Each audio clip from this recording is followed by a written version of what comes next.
जरूरी है। नमस्कार, एमएनएस न्यूज लाइव में आप सभी का स्वागत है। मैं हूं आपके साथ अर्शी अंसारी। आइए देखते हैं देश और दुनिया की तमाम खबरें।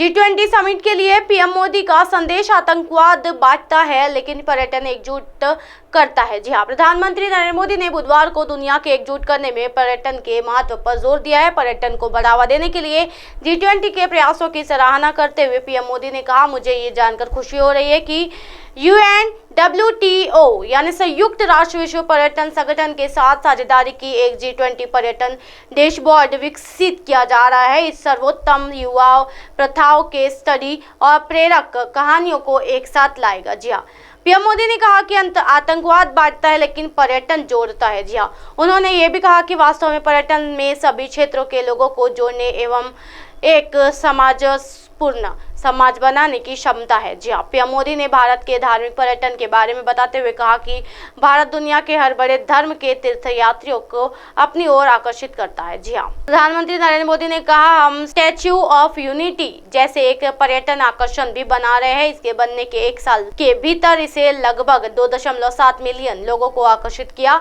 पिछले 9 वर्षों में हमने देश में पर्यटन के पूरे इकोसिस्टम को विकसित करने का विरोध बल दिया है। जी हाँ, भारत ने पर्यटन को बढ़ावा देने के लिए पीएम मोदी के प्रयासों पर प्रतिक्रिया देते हुए विश्व पर्यटन संगठन के महासचिव जुराब पोलोलिकाश्विली ने मंगलवार को कहा कि भारत में और अधिक निवेश आकर्षित करने की विशाल क्षमता है। उन्होंने कहा, भारत अपनी संस्कृति संपत्ति के साथ दुनिया के सबसे अमीर देश में से एक है और इसका मतलब है कि वो यहाँ पर्यटन है।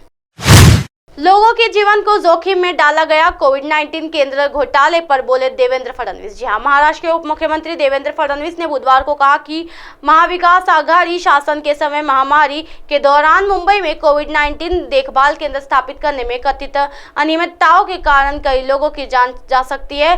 पुणे में पत्रकारों से उन्होंने कहा कि बिना किसी पूर्व अनुभव वाली कंपनियों को कोरोना वायरस महामारी के दौरान चिकित्सा सेवाओं प्रदान करने की जिम्मेदारी दी गई है। जी हाँ, गृह विभाग की जिम्मेदारी भी संभाल रहे फडणवीस ने कहा, बीएमसी यानी बृहन मुंबई महानगर पालिका के कोविड-19 देखभाल केंद्रों में घोटाले के साथ साथ चौंकाने वाली जानकारी सामने आई है कि महामारी के दौरान कैसे कुछ अनुभवहीन कंपनियों ने स्थापित किया गया और लोगों के जीवन को जोखिम में डाल दिया गया। इसके परिणाम स्वरूप कुछ लोगों को अपनी जान गंवानी पड़ी। उन्होंने कहा, इस तरह के कुप्रबंधन देखभाल केंद्र के कारण पुणे में एक पत्रकार की मौत हो गई। इसलिए इस मामले में यानी अनियमितताओं की जांच चल रही है। हालांकि फडणवीस ने कोविड-19 केंद्र संचालित करने में कथित घोटाले से संबंधित धन शोधन मामले में मुंबई में प्रवर्तन निदेशालय यानी ईडी के छापे से संबंधित सवालों को टाल दिया। उप मुख्यमंत्री ने कहा, छापों का विवरण, उसका दायरा और उन्हें ईडी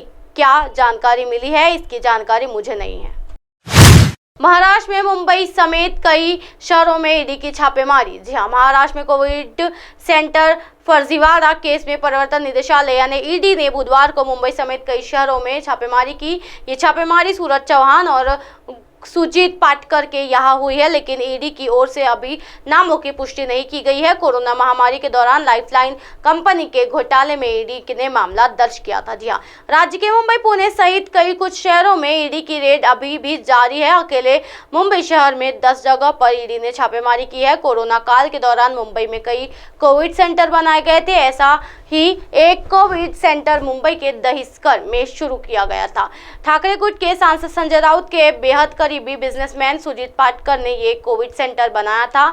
इसके लिए सुजीत पाटकर ने रातों रात एक कंपनी बनाई जिसे लाइफलाइन हॉस्पिटल मैनेजमेंट सर्विस नाम दिया गया था। जी हाँ, जानकारी के मुताबिक दहिसर ने शुरू किया गया कोविड सेंटर 242 ऑक्सीजन बेड वाला था। सुजीत पाटकर को इसका ठेका मिला था। इसके चलाने के लिए जून 2020 में बीएमसी ने एग्रीमेंट किया था।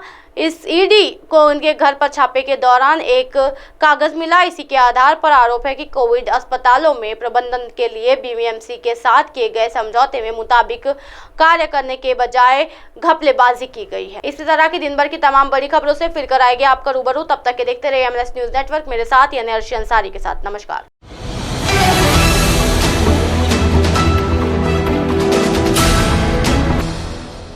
ये है एमएनएस न्यूज नेटवर्क और आप देख रहे हैं एमएनएस न्यूज।